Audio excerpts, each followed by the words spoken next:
First of all, Doc Tony, saan niyo po nakuha itong dokumento ng PhilHealth expenses? PhilHealth Director kasi ako ng 2016-2019. May mga mababait pong mga tao doon na nagpapakita po ng accountability ng board na hindi nakikita. So, pinasa po sa akin yan, maging yung mga ilan ko pong mga expose sa Senate, nakukuha ho kasi natin yan doon sa mga taong nagmamalasakit para hindi malustay ang pera. So, it's all up to the PhilHealth President and CEO. At according to my source, inapprovean din yan ng PhilHealth Chairman of the Board. So that is a combination of the Christmas party and the anniversary. Sa tingin ko, public funds yan, masyadong ostentatious ang 138 million, whether Christmas party and anniversary. At sa panahon ngayon na mahirap ang buhay, ay hindi dapat ho ganyan ng paglustay. So, the burden is actually on them. Pinasa ho sa akin yan ng isang mataas na opisyal inside the PhilHealth. And I think it's incumbent upon them to answer the particular data or information. So, galing po mismo ito sa loob? Galit po yun sa loob at detalyado, and maasahan po yung source natin dyan. At talaga pong sinasabi nila, hindi nila po masikmura yung mga ganyang gastusin, lalo na sa panahon na marami pong issue regarding the PhilHealth. Meron ho akong binabasa ko po yung inyong pinost sa X. Matataas ho dito, may 7 million, meron pong 6 million special newspaper feature in national broadsheets and tabloids. Meron din pong coffee table book na 3.5 million. Meron din pong, ito mataas to, 32 Jacket. million. Yeah. Sports meat? Yeah. Ano ho yun? Those are items for the celebration. So, ang sabi sa akin ng source, combination yan ng Christmas party and anniversary. Pero sa akin, napakalaki ho ng 138 million. Opo. Napakalaki po niyan. At yung data na yan, itemized po kasi yan So, wala naman hong comment sa akin. Kanina ko pang umaga pinost yan. Kung talagang tunay, edi dapat tinawagan kang attention. I think it's valid kung makikita natin. Yeah. Kaya nga, So, inisa-isa ko nga, Doc Tony, yung merong number 15, sports meat, at 32 million.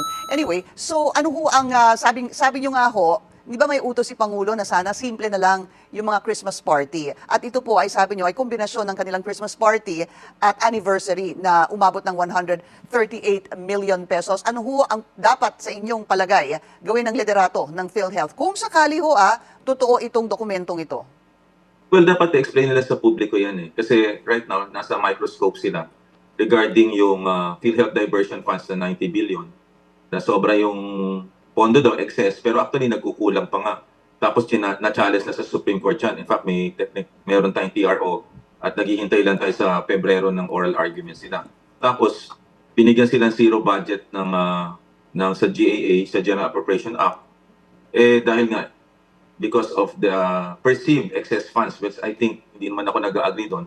Pero pag nakita yung pinagtatanggol mo, ang PhilHealth, ako pinagtatanggol ko yung PhilHealth dahil zero subsidy, tapos makita mo yung ganyan lavish na celebration, para Opo. nakakawala ng gana. So dahil sa nakita ninyo, ipagtatanggol nyo pa ba itong zero budget na binigay sa PhilHealth?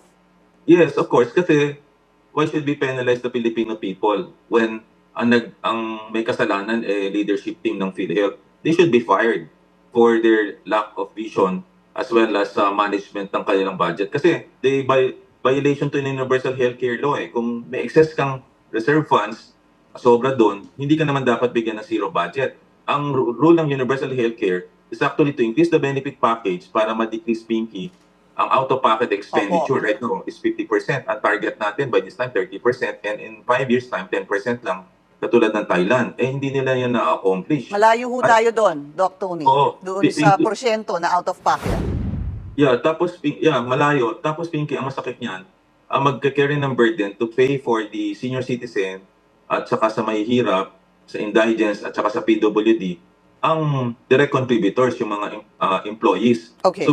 So we will be carrying the burden and the brunt of paying for the social health insurance. Okay. So mali yung ginawa po ng government by not giving, kasi magkukulang ho lalo ang pondo. Mabilis lang po, ang sabi ni Senate President Chis Escudero, ay simple lang ang kanyang paliwanag dito. May 600 billion pesos na excess or surplus ang PhilHealth. Ang kailangan lamang daw ay 50 billion para dun sa sinasabi niyong indirect contributors, no? And 20 billion daw to expand and improve the benefits. So that total 70 billion. Yun lang daw po ang kailangan at lampas-lampas daw yung 600 billion pesos na surplus. Your reaction to that, Doc Tony? Well, I respect Senator Cheese kasi naka-attend siya sa isang hearing. Pero ang gastos kasi for the expansion of the top killer diseases of the country, heart attacks, stroke, cancer, stroke, tsaka dialysis, ay 800 billion. So kulang ho pa yan para dun sa top killer diseases ng country.